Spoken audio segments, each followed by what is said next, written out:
साथियों, आज आदिवासी जननायक बिरसा मुंडा का शहादत दिवस है, महापरिनिर्वाण दिवस है। 9 जून 1900 को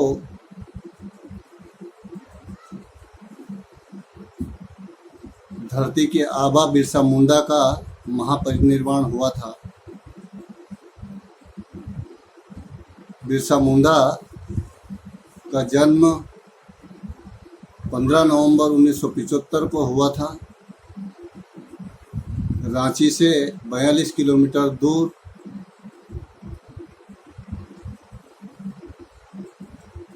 उलीहातू के बांबा गांव में हुआ था। बिरसा मुंडा के पिता का नाम सुगना मुंडा था और माता का नाम करमी था। ये 5 भाई बहन थे।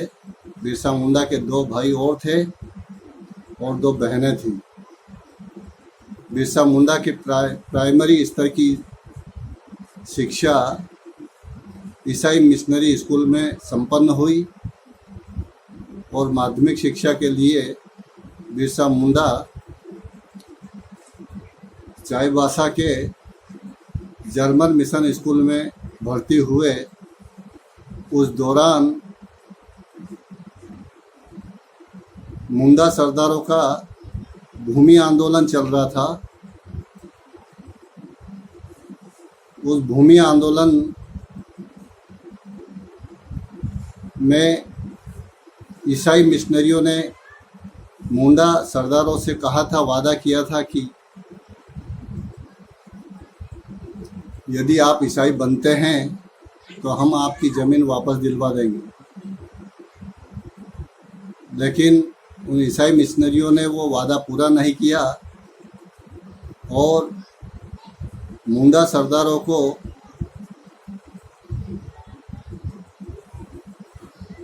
चोर और झूठे ये कह कर के बदनाम करना शुरू किया।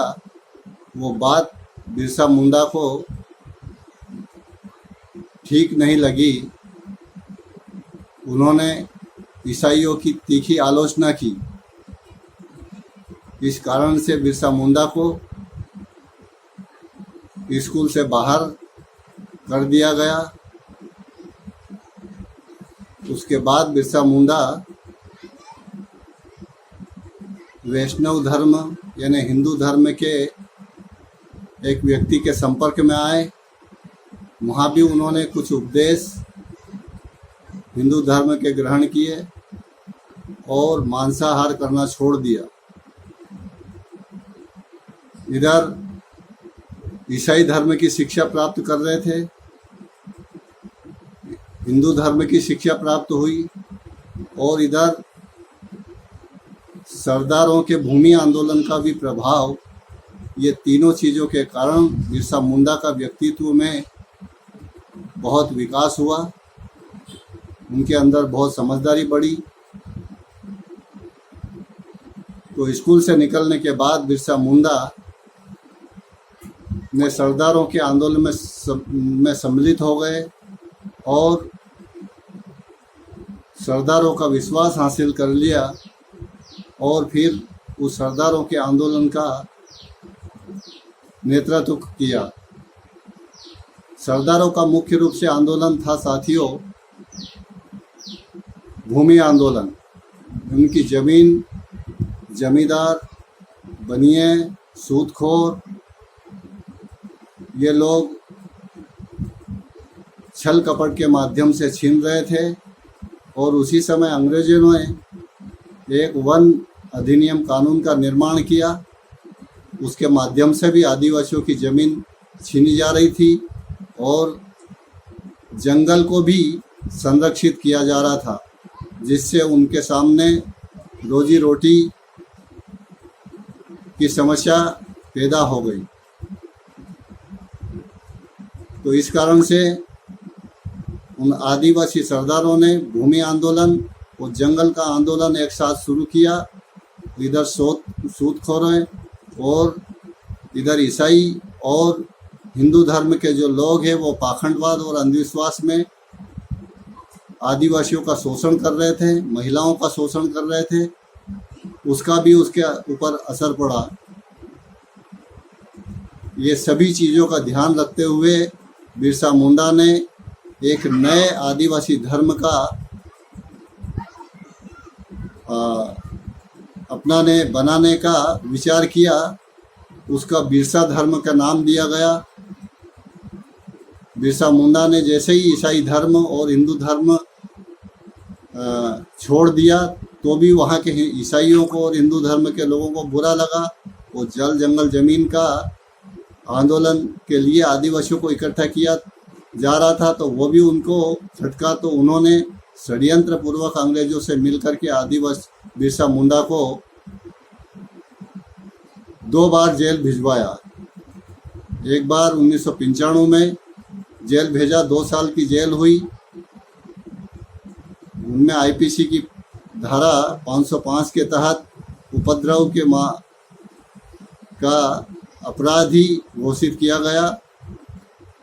97 में, नवंबर 97 में फिर बिरसा मुंडा जेल से बाहर आए। फिर उन्होंने नए सिरे से आदिवासियों को, उराव आदिवासी, मुंडा आदिवासी, संथाल आदिवासी और कोल आदिवासी सभी को इकट्ठा किया और अपने जल जंगल ज़मीन के लिए आंदोलन शुरू किया। उनका आंदोलन बहुत बढ़ता जा रहा था, उनका धार्मिक आंदोलन भी बढ़ रहा था। उन्होंने आदिवासियों को विभिन्न पाखंडवाद से दूर करने के लिए नए धर्म का जो निर्माण किया, उसमें नियम बनाए कि चोरी नहीं करना, झूठ नहीं बोलना, नशे शराब का सेवन नहीं करना, भाईचारे के साथ में रहना, संगठित रहना, समानता, स्वतंत्रता, बंधुता, इसका पालन करना। ये नए नियम के तहत आदिवासियों को बड़े पैमाने पर जुड़ने लगे। फिर उनका आंदोलन बहुत तेज़ी से बढ़ने लगा। फिर षड्यंत्र पूर्वक भूमाफियाओं ने, जमींदारों ने, सूदखोरों ने और ईसाई मिशनरियों ने मिलकर के उन आदिवासियों के आंदोलन को काउंटर करना किया और आदिवासियों का बिरसा मुंडा को फिर पुनः जेल हो गई और 9 जून 1900 को बिरसा मुंडा इस दुनिया से चले गए। साथियों, बिरसा मुंडा ने 24 साल 7 महीने में दुनिया में नाम कर दिया। इतना बड़ा आंदोलन किया था और आदिवासियों के अंदर एक नई सोच और एक नई ऊर्जा, एक नई दिशा देने का काम बिरसा मुंडा ने किया। इस तरीके से पूरे भारत में अलग अलग आदिवासियों ने आंदोलन किए। सिद्धू कान्हू का आंदोलन, बिरसा मुंडा का आंदोलन, टंटिया भील का आंदोलन, कहीं कोल आंदोलन और भी भारत में ऐसे अलग अलग आंदोलन हुए। वही परिस्थितियां आज बनी हुई है। आज भी विकास के नाम पर बड़ी बड़ी योजनाएं बना करके, विभिन्न योजनाएं बना करके, नेशनल कॉरिडोर के नाम पर, नेशनल अभ्यारण्य के नाम पर, नेशनल पार्क के नाम पर आदिवासियों को जल जंगल ज़मीन छीनने के लिए नए नए भूमि अधिग्रहण कानून बनाए जा रहे हैं। शहरीकरण किया जा रहा है। उस शहरीकरण में आदिवासियों की जो ज़मीन है, आदिवासी क्षेत्र में, जो 5वीं अनुसूचित क्षेत्र में, उस क्षेत्र की ज़मीन का डाइवर्सन करने के लिए नए नियम बनाए जा रहे हैं। इस तरीके से आदिवासियों की ज़मीन छीनी जा रही है। बहुराष्ट्रीय कंपनियों के माध्यम से आदिवासी ज़मीन में छुपे हुए बहुमूल्य धातुओं को उन्होंने सर्वे करवा लिया कि कौन सी ज़मीन में कहाँ कौन सी धातु छुपी हुई है। उसको भी हड़पने के लिए आज पूरे भारत में आदिवासियों को नक्सलवाद के नाम पे मारा जा रहा है और हजारों संगठनों में आदिवासी बंटे हुए हैं। तो ऐसी स्थिति में मैं आदिवासी बुद्धिजीवियों से आग्रह करना चाहूँगा कि हम छोटे छोटे संगठन बना करके हम हमारी किसी भी समस्या का समाधान करने के लायक आज वर्तमान में नहीं है। ऐसी स्थिति में हम लोगों को विभिन्न आदिवासी संगठनों को आपस में कम्युनिकेशन कोऑर्डिनेशन करके इन आदिवासियों कौम को बचाने के लिए इस बिरसा मुंडा के शहादत दिवस पे हमको संकल्प लेने की आज आवश्यकता है। आप लोग सब लोग मिलजुल करके इस कौम को बचाने के लिए एक आदिवासियों का गैर राजनीतिक संगठन, गैर राजनीतिक जड़ें मजबूत करने के लिए हमको काम करने की आवश्यकता है। नहीं तो ये राजनीतिक लोग हम लोगों को अलग अलग संगठनों में बांट करके हमारा सिर्फ इस्तेमाल होता रहेगा। आज भी 47 सांसद है पूरे भारत में आदिवासियों के और लगभग 450 विधायक है, लेकिन आज आदिवासियों के ऊपर बड़े पैमाने पर जमीनों से, जंगलों से उनको खदेड़ा जा रहा है। सुप्रीम कोर्ट के माध्यम से नए नए डिसीजन आ रहे हैं आदिवासियों की ज़मीन छीनने के लिए। उसके बाद भी कोई भी जनप्रतिनिधि बोलने के लिए तैयार नहीं है।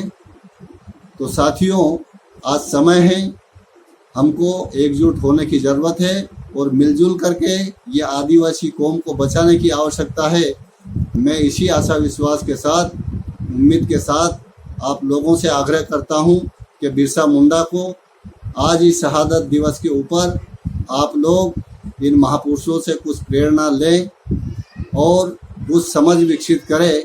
आप ऐसा करेंगे, इसी आशा विश्वास के साथ जय बिरसा मुंडा, जय आदिवासी, जय टंट्या भील।